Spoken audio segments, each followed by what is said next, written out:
Salutare și bun venit! Uite, se face că azi e 1 decembrie 2025 și o să vorbim fix despre 1 decembrie. Dar nu cel de azi, evident, ci cel din 1918. Exact.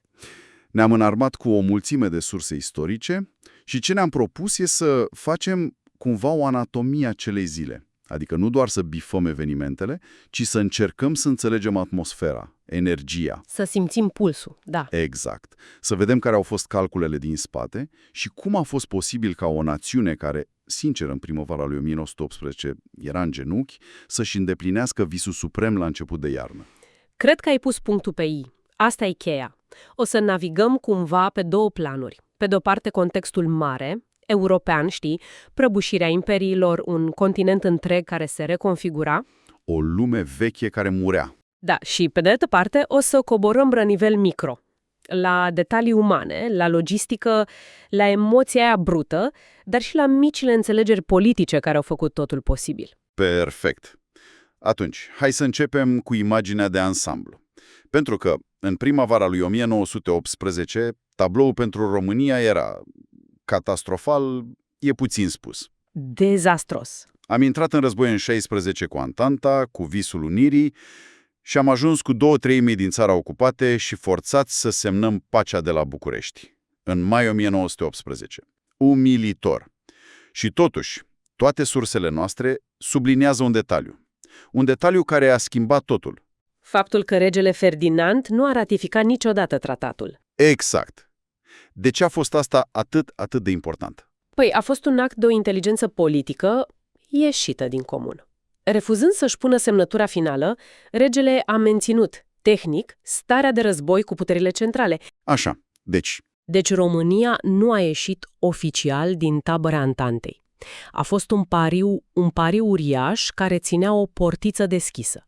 O fărâmă de legitimitate ca să reintrăm în joc dacă și numai dacă soarta războiului s-ar fi schimbat. Și s-a schimbat. Dramatic. Cum altfel? Am găsit și un citat din Argetoianu, care nu era, știm bine, un sentimental. El o numește pe regina Maria ctitorița României întregite, tocmai pentru că ea a insistat pe lângă rege să nu semneze. O decizie luată într-un birou care a cântărit cât o armată întreagă. Da, și portița aia mică deschisă a devenit o poartă largă în toamna lui 1918. Prăbușirea puterilor centrale nu a fost lentă, știi? A fost o implozie. A creat un vid de putere imens în centrul și estul Europei. Și a activat principiul acela al autodeterminării promovat de președintele american Wilson. Exact. Toate popoarele captive în Austro-Ungaria au văzut dintr-o dată o fereastră de oportunitate. O șansă unică, istorică. Iar viteza cu care s-a întâmplat totul e amețitoare. Sursele descriu un efect de domino. Păi gândește-te la cronologie. Uite, 28 octombrie se proclamă statul independent Cehia. 2 zile mai târziu slovacii li se alătură. Și avem Cehoslovacia. În paralel, sârbii, croații, slovenii pun bazele viitoarei Iugoslaviei. Pe 16 octombrie, polonezii, prin Pilsudski, fac același lucru. Și apoi? Chiar inima Imperiului cedează. Inima Imperiului, da. Pe 12 noiembrie, Austria devine republică, 4 zile mai târziu, Ungaria. Deci, ca să înțelegem ce au făcut românii, trebuie să vedem contextul ăsta. Ei nu acționau în vid. Nu. Imperiul Austro-Ungar ca entitate, practic, nu mai exista. Era o cursă a națiunilor, fiecare încerca să-și croiască propriul destin din ruine. Și în acest context de haos și oportunitate, liderii românilor din Transilvania își dau seama acum ori niciodată. Clar. Și se mișcă repede. La Arad, pe 31 octombrie, pun bazele Consiliului Național Român Central și îl declară, foarte important, unicul for care reprezintă voința poporului român. O declarație de independență, de fapt. Absolut. Și îmi place la nebunie detaliul din sursă, care spune că totul se întâmpla în casa lui Ștefan Cicio Pop. O casă descrisă ca fiind adevăratul stat major al unirii. Pot să-mi imaginez forfota de acolo, Maniu, Vaida Voievod, Goldiș, toți planificând viitorul într-un living. Și nu erau doar planuri pe hârtie. Au urmat confruntarea, directă, cu Budapesta. Cu doar câteva săptămâni înainte, pe 18 octombrie, Vaida Voievod se ridicase în Parlamentul Ungar. Așa? și a citit declarația de autodeterminare. Da. Iar sursele spun că furia deputaților maghiari a fost atât de mare încât a fost la un pas să fie linșată. Tensiunea o puteai tăia cu cuțitul. Și totuși, guvernul de la Budapesta a mai încercat o negociere. În ultimul ceas. Da, l-au trimis pe Oscar Jasi la Arad. Dar A existat vreo șansă reală ca discuțiile alea să ducă la altceva? nu, absolut nicio șansă. Era mult, mult prea târziu. Jasi a venit cu o ofertă de autonomie într-un stat ungar federalizat, un fel de Elveția a răsăritului. Sună bine, dar... Dar pentru liderii români oferta asta era deja istorie. Discuțiile pe 13-14 noiembrie s-au încheiat cu replica aia tranșantă a lui Iuliu Maniu. Ce care a intrat în manuale. Exact. Noi vrem separarea deplină de Ungaria. Punct. A fost declarația care a pus capăt la secole de istorie comună. Nu mai era absolut nimic de negociat. Deci Maniu, practic, trântește ușa, gata cu discuțiile. Dar una e o decizie politică și alta e să mobilizezi o națiune întreagă. Cum au reușit să transforme ruptura asta într-un eveniment cu peste 100.000 de oameni la Alba Iulia? Printr-o logistică și o campanie de comunicare, remarcabile pentru vremea aia. Pe 20 noiembrie, la doar 6 zile de la discuția cu Jasi, se publică oficial convocarea. Și se stabilesc data și locul. 1 decembrie, Alba Iulia. Da. Și alegerea orașului nu a fost deloc întâmplătoare, nu? Păi nu, era încărcat de simboluri. Era poate cel mai simbolic loc posibil. Era cetatea unde intrase Mihai Viteazul în 1599. Prima unire. Dar era și locul martiriului. Acolo, în 1785, Horea și Cloșca fuseseră trași pe roată. Am găsit o descriere în sursă care mi-a rămas în minte. Spune că Alba Iulia îngemăna cel mai bine bucuria cu suferința. Frumos spus. A fost o mișcare de PR politic, cum am zice azi, absolut genială. Și în aceeași zi cu convocarea lansează și manifestul ăla către popoarele lumii. Tonul e foarte dramatic. Este un document care justifică decizia în fața lumii, dar are o frază care arată miza uriașă a momentului. Spune așa: națiunea română este hotărâtă a pieri mai bine decât a suferi mai departe sclavia și atârnarea. Nu e limbaj diplomatic ăsta. Deloc. E o declarație pe viață și pe moarte. Iar răspunsul popular a fost pe măsură. Nu vorbim doar de cei 1228 de delegați oficiali, aleși cu mandate clare. Nu. Vorbim de un râu de oameni. Peste 100.000 care au pornit spre Alba Iulia. Sursele descriu o imagine de film. Trenuri împodobite cu crengi de brad și steaguri, din care se auzeau "Deșteaptă-te române" și "Treceți batalioanele române Carpații". Oamenii veneau pe jos cu căruțele. O națiune întreagă în mișcare. Și pentru atmosferă avem o mărturie directă, a lui Ionel Sava, un participant. El povestește cum a ajuns în Alba Iulia și a văzut cetatea. Și cetatea era păzită de gărzile naționale formate din moți. Din Munții Apuseni? Da. Și îi descrie ca fiind tineri, voinici, în haine albe. Și apoi adaugă o observație de o forță extraordinară. Îi numește strănepoții celor frânți pe roată acum victorioși. Wow! E o imagine care te lovește. Într-o singură propoziție ai prins secole de suferință și, în sfârșit, revanșa istoriei. Deci ajungem în ajun noaptea de 30 noiembrie. Alba Iulia, un orășel de obicei liniștit, e descris ca furnicând de lume românească. Toată elita politică era acolo, puteai da nas în nas cu Maniu, cu Goga, cu toți. Epicentrul națiunii. Și totuși, în spatele euforiei ăsteia, se pare că lucrurile nu erau chiar atât de simple. Aici avem o anecdotă relatată de Ion Lapedatu, care e absolut fascinantă, dezvăluie tensiunea din culise.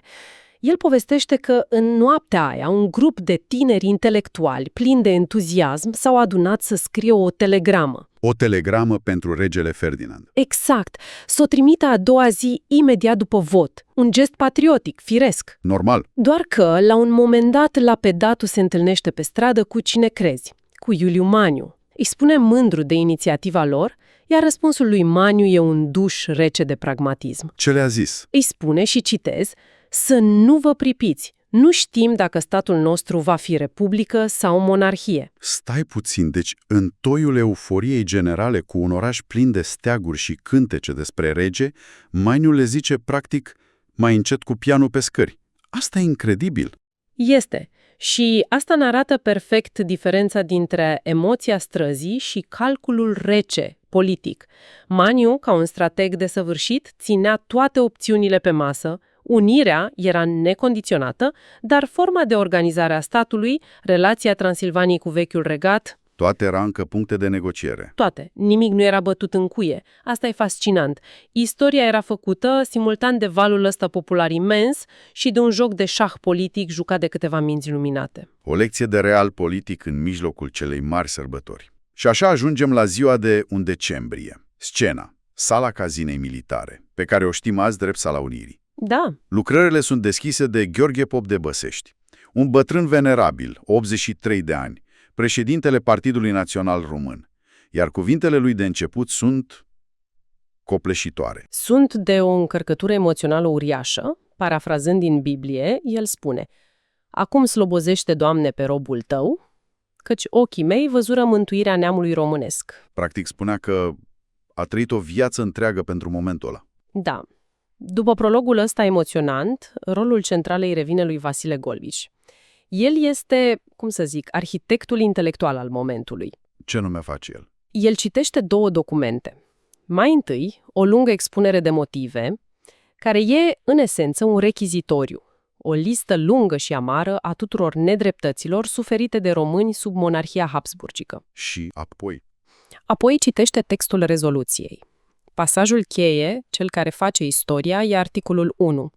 Adunarea Națională a tuturor românilor din Transilvania, Banat și Țara Ungurească decretează unirea acelor români și a tuturor teritoriilor locuite de dânsii cu România. Și de notat că revendicau explicit întreg Banatul istoric. Absolut. Dar ce mi se pare mie fascinant în sursele noastre e că rezoluția nu era doar despre granițe, nu era un simplu act de alipire, era un adevărat proiect de țară, cu niște principii care pentru 1918 sună incredibil de modern. Erau de-a dreptul progresiste.